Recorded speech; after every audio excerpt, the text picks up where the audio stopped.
Emakhosini ngiyanibingelela bantwana bethonga.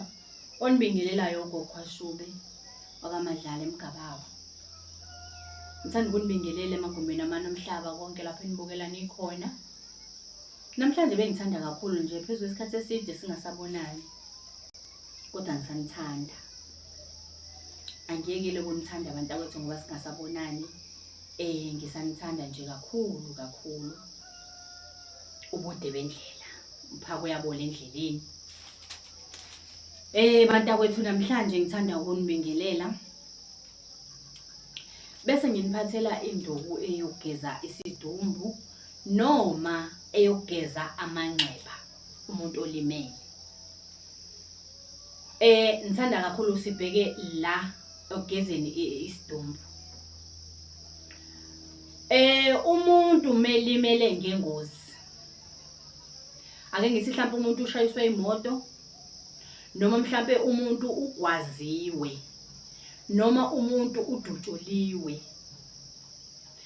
Kuleso simo esinjalo umuntu uyagezwa amanxeba la elimele khona. Noma nje umuntu uyagezwa ngaphambi kokuthi nimngenise ekhaya. Ukuze phela naye akwazi ukuthi mase nimthunile aphenduke abe idlozi elihle naye ekhaya. Ngoba lento yokuthatha umuntu simbeke lapha ukuthi hayi yena ngoba walimala ngengozi. Njengoba simbeke lapha yana eceleni sangambeka nalabo abanye. Vele lowo muntu unenkinga njengoba uhlezi lapha akakwazi ukuhlangana nalabo abanye.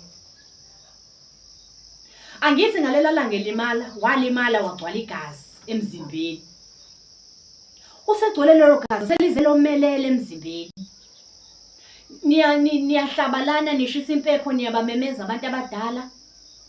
Bayagijima bayeza. Yena meza bathi hayi ungcolile ungasondeli. Bammise lapha angakwazi ukusondela kwabanye ngoba phela yena ungcolile, ucwelile ligazi. Bayamsaba laba abanye abakwazi ukumsondeza kubona ulimela. Ngithi sike sibone ukuthi mawulimele uvuza igazi wonke umuntu uyaxwaya. Umuntu athuka athi nje awe ma wazi walimala. Uyabuza lo buhlungu lobo kusuka ngaphakathi. Nangalena ke ngokunjalo akasakwazi ukusondela kubona. Bayamsaba ngoba phela ulimele. Thina sekufanele ukuthi ngaphambi kokuthi ayofihlwa njenganabanye abantu qale simgeze kuqala. Simvale phela lamanxeba lawa. Ukuze mefika ngale emndenini yakubo afike naye emuhle bakwazi ukumamukela kahle. Konke lokho sekusale ngemuva ukuthi ubelimele. Ethi mesevuka evukele emndenini naye. Kuyasiza kakhulu bantakwethu lokho ngoba nakho ukusivala isikhali kubalulekile. Ungangasibona leso sidingo manje. Kuyothi ngokuhamba kwesikhathi mhlawumbe senikhohliwe. Hlala ukuthi qhu umuntu ashone ngengozi. Kanti manje anisivalanga isikhali. Kwayisona isikhali siyavalwa. Ukuthi le nhlangalelo eyenzekile ayingabe isaphinde yenzeke. Suke kwenzelwa zona izimo ezikanjeni ukuthi bakwazi abantu ukuphila kahle. Nolokho nenza umsebenzi. Futhi mhlawumbe ikhehla lidala la ekhaya. Nenza umsebenzi. Niyahamba seniya kubantu uma senegula umuntu nje. Mahlayeni kade nenza umsebenzi.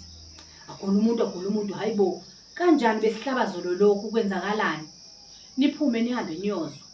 Ufike kuthiwa kunekhehla lima ngaphandle mangabe nenza imicimbi eniyenza egcekeni. Alikwazi ukusondela ngoba lahamba ngesikhali ekhaya. Njengoba lahamba ngalesi sikhali lahamba ngaso, alikwazi ukusondela emndenini. Umndeni uyalixosha ulibeka ngaphandle. Ngoba phela lilimele ligcwele igazi. Nina niyabiza abantu yena okuyena umnikazi womuzi ongabe uyasondela qala akakwazi ukusondela. Ngenxa yesimo akusona. Sekufanele ukuthi manje niqale phansi nina niyolungisa leso simo ngaphambi kokuthi nenze umsebenzi eniwenzayo. Nizoloko nenza imisebenzi kube ngathi imisebenzi ayenzeki. Kanti lesa simo salowa muntu omdala noma le yangane noma lo wabhutwa la ekhaya noma lo sisiwa la ekhaya ohlezi ngaphandle. Njengoba naye ehlezi ngaphandle abanye behlafuna ekhaya kubhlungu. Uzongena komunye okhona egcekeni la. Enze laphazamise yonke lento eyenzayo lokujabula okwenzakalayo lana. Aphazamiseke kona ukuthi angingaphumeleli ngoba naye ulambile lapha hlezi khona. Ungcolile lapha hlezi khona ageziwe. Kanjalo bantakwethu nomuntu oshone ogwaziwe wangashona. Naye siyavalwa isikhali ephila. Kulokhunjo kugezwe lawo manxeba akhe ephila. Sisivale ukuthi ayingabe saqhubeka lento. Kuba ugwaziwe angaphinde kugwazwe umuntu la ekhaya. Akube kuphelile namhlanje isikhali siyasivala. No more isikhali egcekeni. Kuyasiza kakhulu bantakwethu ukuqaphela izimo ezikanjalo ngoba lezo zinto zithi mezenzeka zenzeke bese siyathuka. Ungabikho lo mqondo ucabanga ukuthi ake siphuthumeni ngoba lamanxeba afuna ukugezwa esaklaza. Ngalesikhathi ngempela esopha kusayisilonda kusabhlungu. Kufanele agezwe ngaleso sikhathi. Athi qambe valeka. Sekukuwena ukuthi wena uyathanda ukuthi lelo nxeba uyamcupha lowo owenzile noma ugeza nje umuntu wakho ukuthi kungabe saqhubekeke phambili. Sokuzoba kuwena ke kuloko. Kodwa nje ukwenza amanxeba esamanzi. Vale leyo nto ukuthi ayingabe saqhubeka lo mkhokha. Umise ukuthi angabe saqhubeka lo mkhokho nje ekhaya. Sikhonela khona ke bantakwethu ukunqwayisa ezimeni ezikanjalo ukuthi nisondele ukuze nikwazi ukusizakala. Ngoba ezinye zezinto ezimisa impilo, ezinye zephathi emisa impilo emhlabeni kwenza ukuthi izinto zingaqhubekeki phambili. Nithi niyajabula ngalana nangomuntu useyakwaziwa ngala. Mhlawumbe kuvele kufela umuntu egcekeni kade wenza umcimbi. Awuvalanga umkhokha.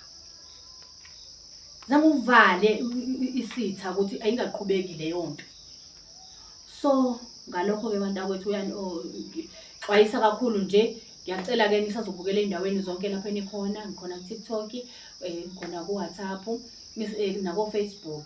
Nisazobukela konke lapha enikhona. Onibingelelayo njena uGugu Khwashube. Ngiyabonga kakhulu. Makhosi.